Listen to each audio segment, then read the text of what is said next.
Oi, gente, boa tarde, tudo bem? Sejam muito bem-vindos aqui ao canal Direito do Trabalho em Miúdos. Hoje nós vamos tratar dos direitos do empregado doméstico, tá? A quem vai interessar este vídeo? Acredito eu que principalmente aos advogados aí início de carreira ou até os veteranos que não estão muito habituados a trabalhar com processos que envolvem o direito do empregado doméstico, porque existe uma legislação especial, a Lei Complementar 150 de 2015, mas também e principalmente a você, trabalhador doméstico, que quer entender um pouco melhor sobre os seus direitos, saber o que exigir, o que cobrar a você, empregador doméstico, que tem aí no âmbito residencial algumas pessoas trabalhando em seu favor. Acho interessante também você se inteirar das suas obrigações, inclusive se inteirar de quais são as características, né? O que classifica o trabalhador do âmbito doméstico, o trabalhador da residência, como empregado doméstico. Tem toda uma especificidade que envolve esse reconhecimento e eu acho importante. E também para você, estudante de direito, a questão do empregado doméstico, ela é muito recém-disciplinada. Então, não é incomum que os colegas e os estudantes cometam equívocos sobre os direitos que de fato se aplicam ao empregado doméstico.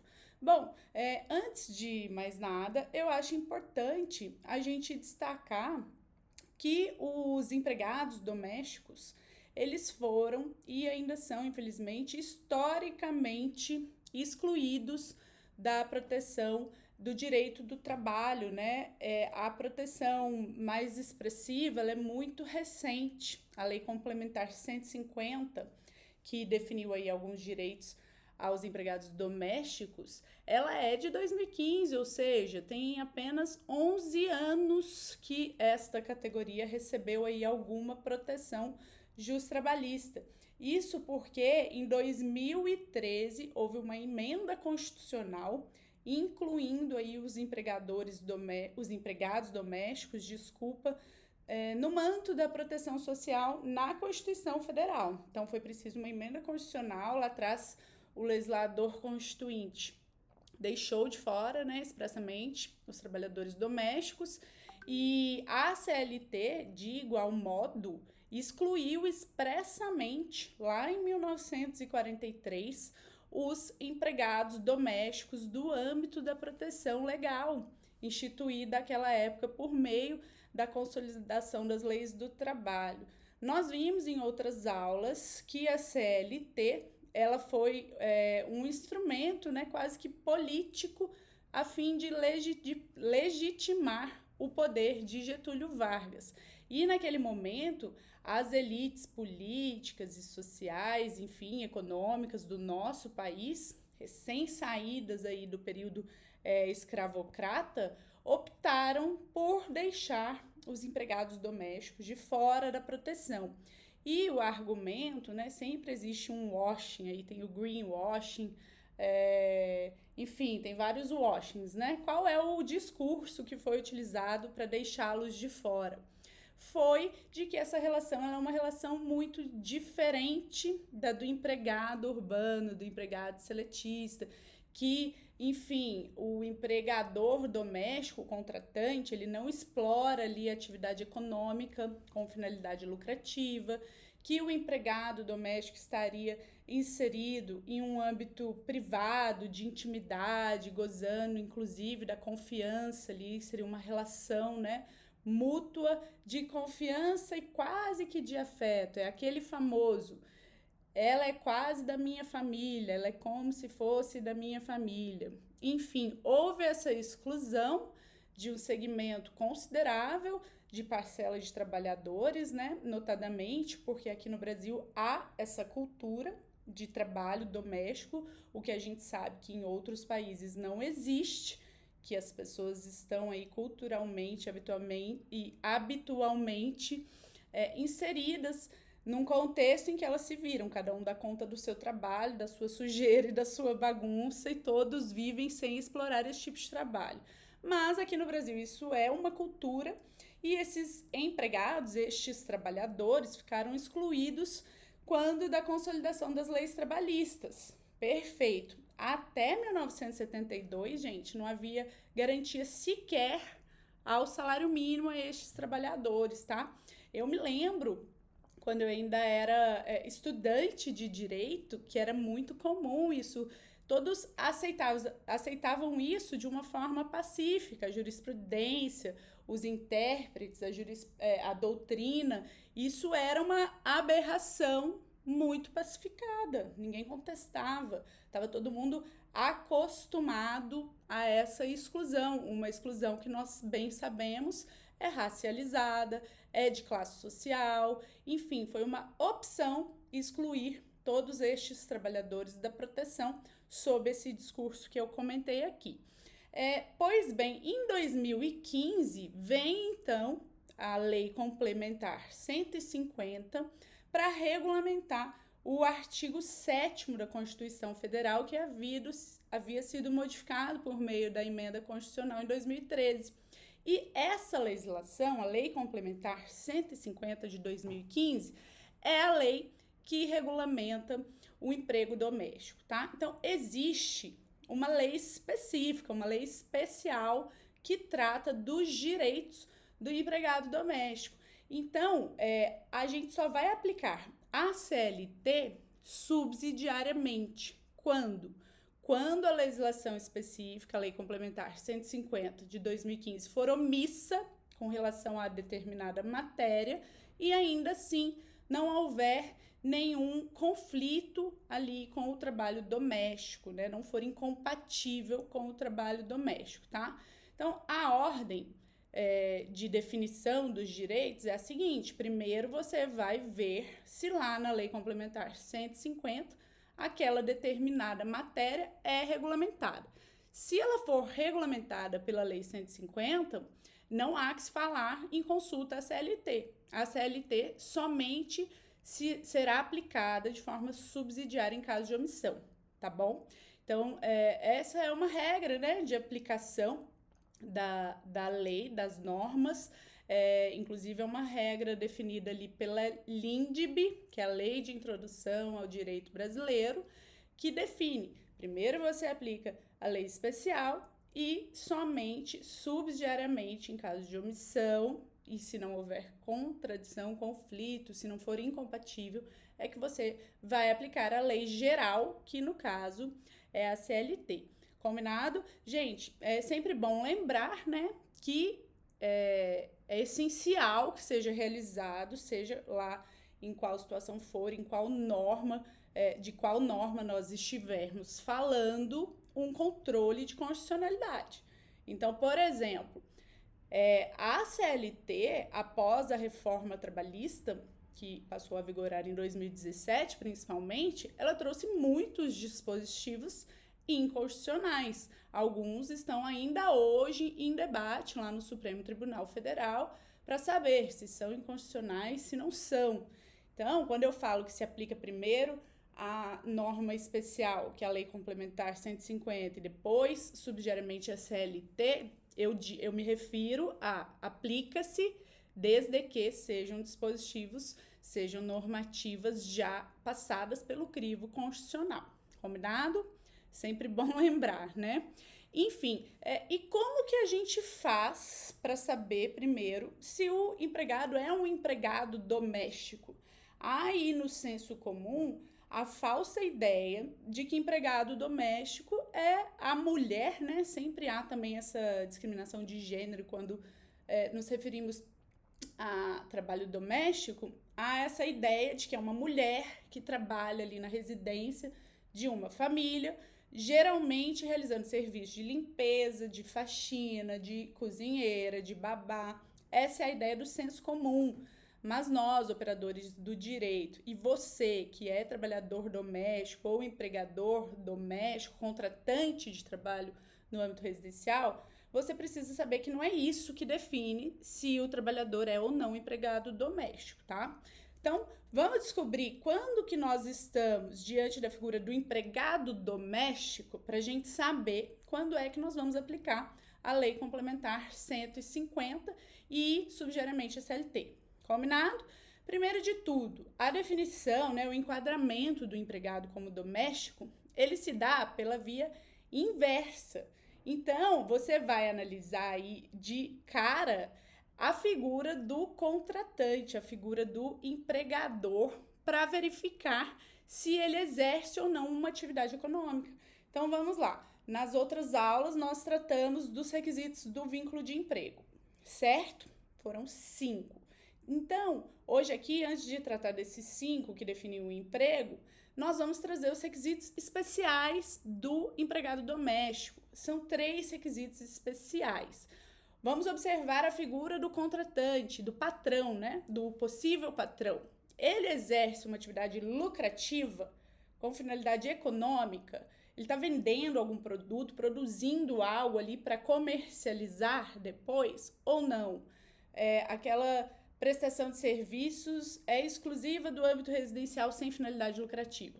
Se for sem finalidade lucrativa, não vai lucrar com nenhuma comercialização de nada, não vai produzir nada para externar, né, levar à venda. Então, estamos aí bem provável diante de um possível contratante de emprego doméstico, tá? De empregado doméstico. Então, finalidade não lucrativa, finalidade da atividade do contratante deve ser não econômica. Em segundo lugar, quem contrata o possível patrão, ele precisa ser pessoa física ou a família, tá? Então, não pode ser uma PJ. Você, trabalhador, foi contratado por uma pessoa natural, não por uma empresa. Combinado? Aí tem chance de você ser enquadrado como empregado doméstico. Qual é a exceção? Repúblicas. Repúblicas de estudantes são aí pela jurisprudência e por meio da analogia estendidas aí a figura de um possível contratante de emprego doméstico. Então, as repúblicas, elas podem contratar empregado doméstico, tá? Então, finalidade não econômica, contratante, pessoa natural ou família, além das repúblicas. Terceiro, a atividade laborativa, o trabalho, ele será realizado no âmbito residencial, tá? Seja na casa de campo, na casa urbana, na casa da praia, desde que seja no âmbito residencial. Esses são os 3 caracteres específicos, né, especiais do emprego doméstico. Então, se os 3 estiverem presentes, nós vamos passar a analisar os demais para ver se há emprego doméstico. Estando os 3 presentes, já está claro que existe um trabalho doméstico, certo? O que ainda não está definido? Se existe um emprego doméstico, que são coisas diferentes.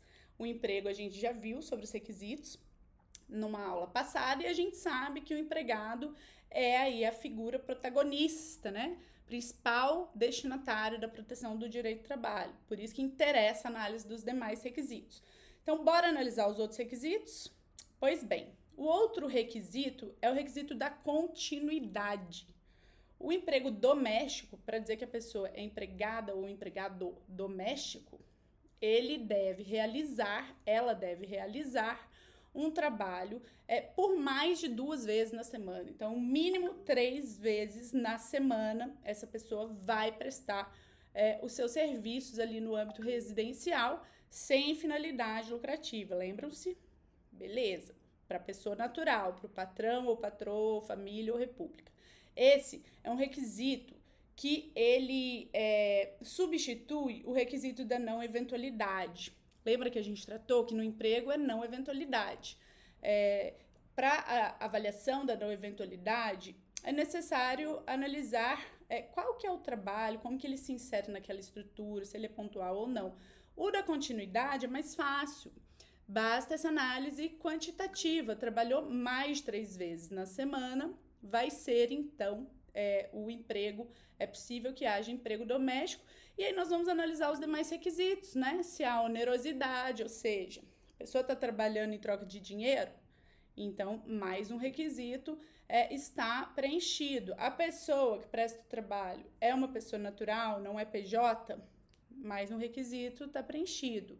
Pessoalidade, o trabalhador deve prestar os seus serviços pessoalmente ali no âmbito residencial, No dia que ele não puder ir, ele não pode mandar qualquer pessoa no lugar e estar substituído, não, tá? Então, isso é o requisito da pessoalidade. Precisa ser ele, é uma relação personalíssima, que envolve confiança, envolve um combinado ali interpessoal, tá? E, por fim, a subordinação, né? Não há autonomia nessa relação. Preenchidos esses 8 requisitos, nós estaremos então diante de um empregado doméstico. Para os advogados que querem fazer análise quando o cliente chegar, ou até para os estudantes na análise de um caso concreto, didaticamente, o melhor caminho é o caminho da análise dos requisitos do doméstico para ver se trata-se de um trabalhador, um empregado doméstico. E aí, se for o caso, beleza, tá sanada aí a dúvida, né? Já sabe que o enquadramento é a Lei 150 de 2015 e subsidiariamente a CLT no que a lei for omissa. Tranquilo. Se não for o caso de empregado doméstico, aí o estudante ou o advogado vai analisar se é o caso de emprego rural. Essa é a segunda análise. Por fim, pela exclusão do doméstico e do rural, é que você vai verificar se o empregado é um empregado urbano seletista, que é o empregado mais geral, né? O que a gente está mais acostumado, tá? Então, a análise correta e mais segura é por meio da exclusão. Eu aprendi isso com a professora Mauri e eu acho que é o melhor caminho para a gente identificar se estamos, né? Se estaremos ou não diante aí de um possível empregado doméstico. Tá certo, gente? Então, não importa qual é a atividade que o empregado vai fazer ali no âmbito residencial. Vocês concordam comigo? Se ele estiver trabalhando preenchendo esses requisitos, ele vai ser um empregado doméstico. O que é muito comum, por exemplo, uma atividade que as pessoas geralmente não enquadram assim pelo senso comum no emprego doméstico. A atividade de cuidadora é muito comum que seja enquadrada como empregado doméstico.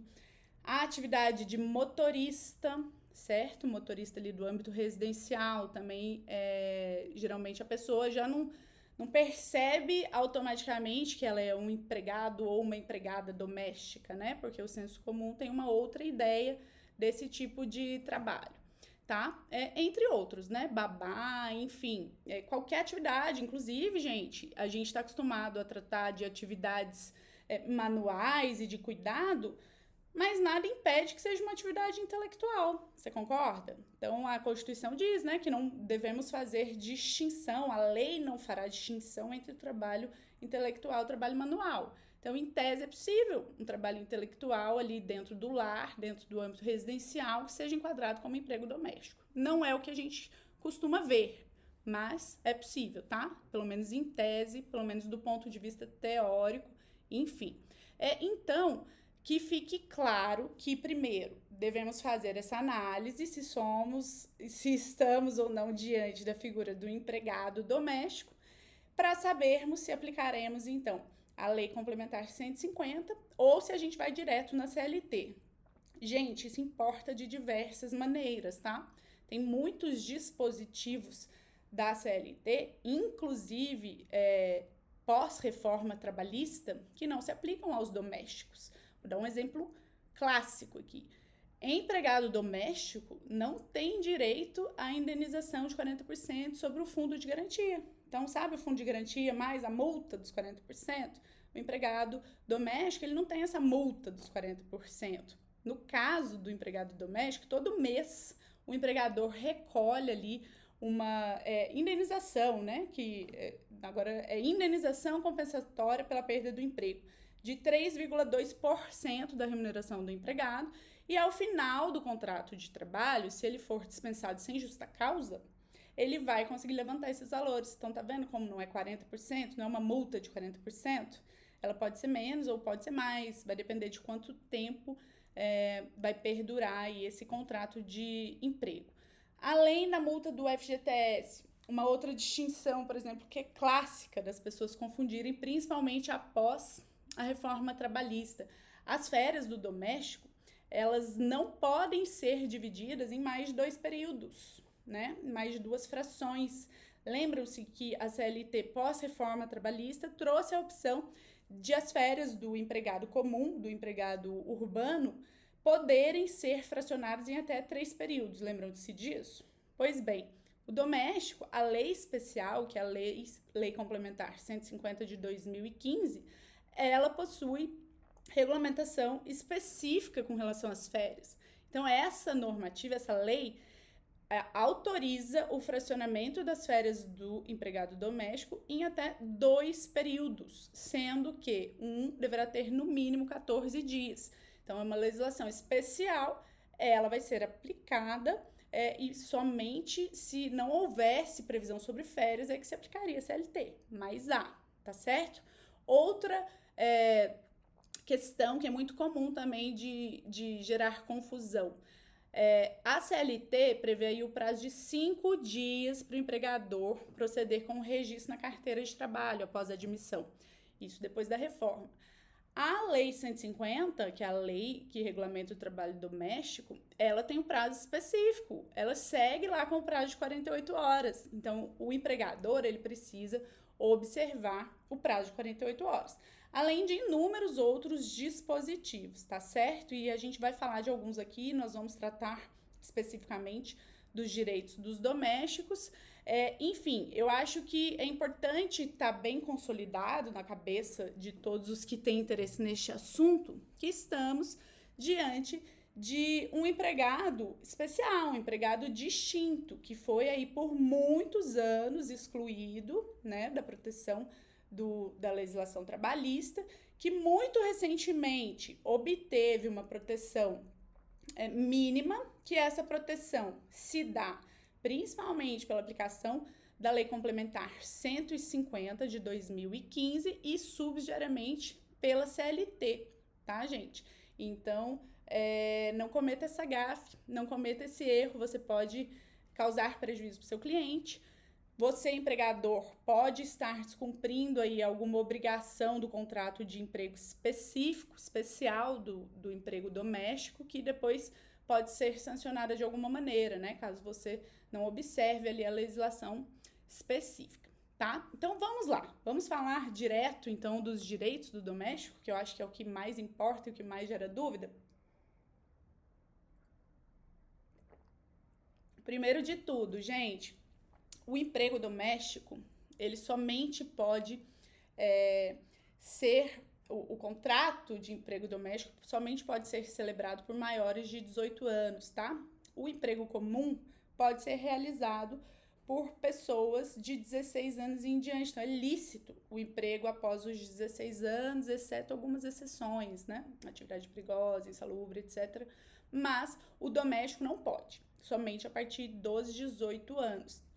Beleza? Com relação à jornada, nós temos várias especificidades. Primeiro, o limite de jornada ele é o mesmo do empregado urbano comum, então são 8 horas diárias e 48 horas semanais. O que vai mudar? Algumas questões relacionadas à viagem, né? Muito comum que empregado doméstico viaje com o patrão, enfim, viagem com o empregador, nós vamos tratar disso e outras questões. Banco de horas. Como que funciona o banco de horas do empregado doméstico? Você que é patrão tem aí pessoas trabalhando no âmbito residencial, presta atenção, se essas pessoas trabalham aí na sua residência 3 dias na semana ou mais, você precisa obrigatoriamente manter um controle de ponto, tá? Ele pode ser manual, pode ser mecânico, mas essa é uma obrigação sua. Se depois esse trabalhador estiver ou não registrado e entrar na justiça pleiteando horas extras, você precisa ter esses registros. Se não, vai haver aí uma inversão do ano de prova e você que vai ter que comprovar qual era a jornada que ele exercia, tá? Essa é uma obrigação do empregador doméstico e não é muito comum, né? A gente percebe que aí quando há um litígio trabalhista na Justiça do Trabalho envolvendo empregado doméstico, raramente há esses controles. E isso gera uma série de consequências, especialmente consequências financeiras, né? Pois bem, como que funcionam as horas extras? O empregado doméstico que trabalha mais do que esse limite que eu mencionei aqui, 8 horas por dia e 44 horas semanais, ele pode ter essas horas compensadas, mas há uma regra específica. vamos supor que ele realize aí no mês 40 horas extras, tá? Ele supera aí o limite constitucional, esse limite que eu acabei de trazer, em 40 horas. Quando que o empregado vai poder, e o empregador vai poder compensar essas horas sem que ele precise pagar? Naquele mês. Se o empregador der folgas compensatórias dentro daquele período do mesmo mês, aquelas 40 primeiras horas trabalhadas, tá tudo certo, não vai precisar pagar. Agora, se ele não conceder essa compensação naquele mesmo mês, ele vai ter que pagar não só essas 40, como todas as demais horas extras que o empregado fizer. As demais, na verdade, ele só vai ter que pagar se superar ali o período de 1 ano, tá? Então, a regra é a seguinte: o empregado realizou mais de 40 horas extras no mês, empregado doméstico. As primeiras 40 horas, elas terão que ser remuneradas com adicional de 50%, caso elas não sejam compensadas naquele mês. Se elas forem compensadas naquele mês, tá tranquilo, acabou o problema, tá quitado, tá? E as demais horas, então, acima das 40 primeiras, elas poderão ser compensadas no período de 1 ano, até 1 ano. Se não forem, o empregador vai ter que remunerá-las com adicional de 50%. Importante deixar aqui registrado também que é preciso celebrar aí com o empregado doméstico um acordo por escrito de que ele concorda com esse regime de compensação, tá? Então, ali ao redigir o seu contratinho de emprego com o trabalhador doméstico, no chat GPT, é importante que você inclua, caso seja do desejo mútuo, né, tanto do empregador quanto do empregado, que está expressamente autorizada essa compensação de horas extras, tá certo? Que mais, gente? Intervalos, o doméstico. O intervalo, em tese, é o mesmo, normal, 1 hora de intervalo intra-jornada, né, no meio da jornada, caso ele trabalhe mais de 6 horas por dia, e 11 horas de intervalo interjornadas, entre uma jornada, entre um dia e outro de trabalho. Tá assegurado aí também o empregado doméstico DSR, que é uma folga semanal, preferencialmente aos domingos, certo? Feriados, também estão assegurados, né? Já são remunerados os feriados pelo salário, caso o salário seja fixado de forma mensal, já estão pagos. Tanto os descansos semanais, que é no mínimo, obrigatoriamente, preferencialmente aos domingos, quanto os feriados. Se o empregado doméstico trabalhar na folga dele e no descanso semanal remunerado, no dia que era destinado ao descanso, ou no feriado, se houver a compensação, tá tudo certo, tá? Não precisa remunerar em dobro. Se não houver essa compensação, será então necessário a remuneração, que seria a dobra, né? Já que já está incluída no salário mensal, em casos de fixação do salário mensal. É que tem gente que tem o salário fixado por dia, aí muda essa regra.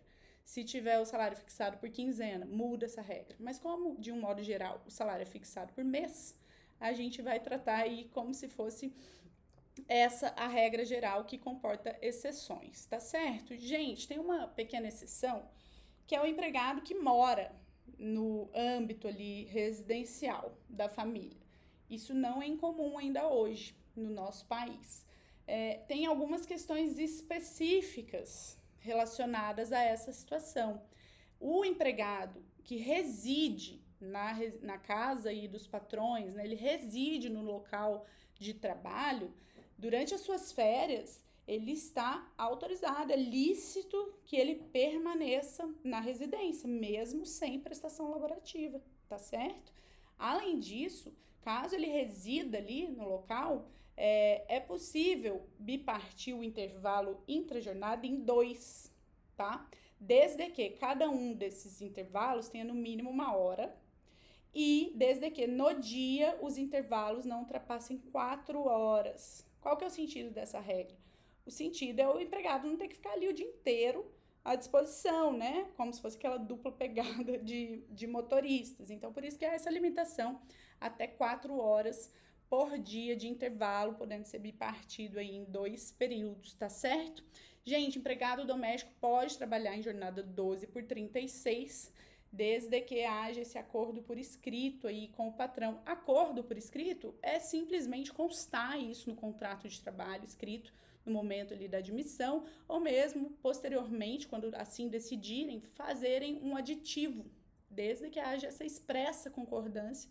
E a lei, quando a lei prevê que é por escrito, deve fazer por escrito, tá? Não basta um combinado verbal. Além disso, gente, o contrato de experiência é possível ser celebrado no âmbito doméstico, é aquele famoso contrato de até 90 dias.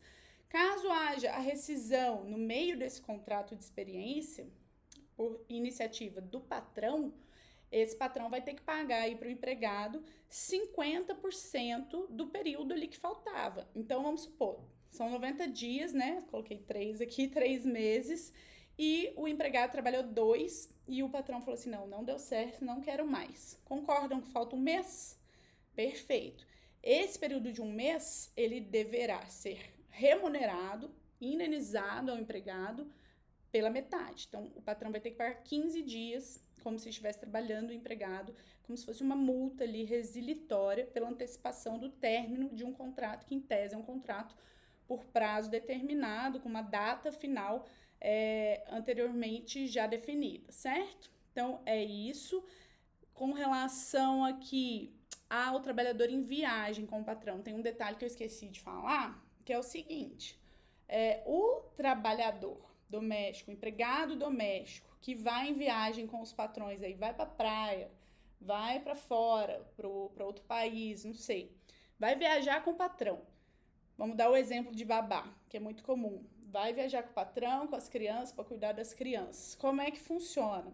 A hora de trabalho do empregado doméstico nessa situação, ela terá que ser remunerada com um acréscimo de 25%, tá? Independente de estar ali, não é hora extra, é hora de trabalho em viagem. Então, ela deve ser remunerada um pouco além do valor habitual, perfeito? Além disso, empregado doméstico, olha aqui, você que reside aí na casa do patrão ou que viaja com o patrão, não pode ter descontado do seu salário despesas com moradia, com alimentação, com higiene, nada disso, tá? Hospedagem, nada disso, viu, patrão? Tá ouvindo? Nada disso pode ser descontado do empregado doméstico, exceto, por exemplo, se ele reside numa casa próxima, lá, sem ser contígua, numa outra residência que é do patrão, por exemplo. Aí poderá falar-se, né, na cobrança de um aluguel, enfim. Essas despesas que eu citei não podem ser descontadas do salário do empregado doméstico. Os descontos, que são considerados descontos lícitos possíveis, são descontos a título de plano de saúde, plano odontológico, INSS, adiantamento de salário, tá? E não, mesmo assim, mesmo os descontos lícitos, autorizados por lei, eles não podem ultrapassar 20% do salário daquele empregado doméstico, tá bom? Senão ele vai ser considerado um desconto ilícito. Então, já falamos aqui das férias, empregado que reside no local de trabalho, não pode descontar as despesas, descontos ilícitos, tudo certo. O empregado doméstico tem direito ao INSS, ao FGTS, isso é muito recente, gente. Hoje falando aqui, é engraçado como que a gente banaliza os direitos trabalhistas, né? Mas eu me recordo muito bem, na minha adolescência, mesmo quando eu estava na faculdade de Direito, aprendendo de Direito do Trabalho, aí as primeiras aulas, me lembro muito bem do professor Leonardo falando que o empregado doméstico não tem direito ao fundo de garantia. Na época, era facultativo. Olha que absurdo. Então, era facultativo, havia lá uma previsão, mas não havia ainda normativa regulamentando, então era facultativo. O empregador que optasse por recolher o fundo INSS, por liberalidade dele próprio, aí o empregado teria direito ao seguro-desemprego. Caso contrário, ele não teria direito ao seguro-desemprego. É bizarro pensar nisso, né? Só desde 2015 que isso mudou. Enfim, águas passadas, ainda bem que mudou, justíssimo, né? Além disso, o que mais? Aviso prévio, o empregado doméstico ele tem direito ao aviso proporcional também, assim como os outros empregados, que é aquele clássico, né? 30 dias, se interar de um ano, Passou um ano, ele vai ter direito aí a um acréscimo de 3 dias por ano trabalhado, ou trabalhou mais do que 6 meses, já conta os 3 dias, tá? No segundo ano. Até no máximo, contando tudo, de 90 dias. Perfeito? Licença maternidade, 120 dias, está garantida para a empregada doméstica, gestante, parturiente, né? Enfim, para a mamãe, vai estar garantida a licença maternidade, estabilidade provisória da gestante também está garantida desde a concepção, desde a ciência da gravidez, até 5 meses após o parto. O patrão não pode mandar essa empregada gestante embora, tá? Mesmo após o parto, temos aí 5 meses de estabilidade, que basicamente são os 4 meses ali da licença maternidade, geralmente costumam também dar férias para a empregada nesse período, né? Bom, seguro-desemprego até no máximo 3 meses, tá, gente? E o prazo para requerer o seguro-desemprego é de 7 dias até 90 dias da dispensa. Então, fique esperto aí. Eu sei que todo mundo vai atrás do seguro-desemprego, mas não deixa passar esse prazo não, senão você vai perder o direito. Tá certo? Gente, esse é um apanhado, um resumo geral dos direitos dos empregados domésticos. Viu só? Tem mais especificidades do que a gente imagina, né? É fácil confundir, é fácil errar. Se você gostou desse conteúdo, compartilha aí com quem você conhece, que realiza trabalho no âmbito doméstico, compartilha com seu colega advogado que está no início da carreira ou que está com um caso aí de emprego doméstico para fazer uma defesa ou para elaborar uma inicial, enfim, dá uma conferida depois na norma lá na Lei Complementar 150 de 2015 e se você gostou deste conteúdo, se inscreva também aqui no canal Direito do Trabalho em Miúdos, deixe o seu like, compartilhe o conteúdo, deixe seu comentário para eu ficar feliz e nos vemos na próxima aula. Um beijo!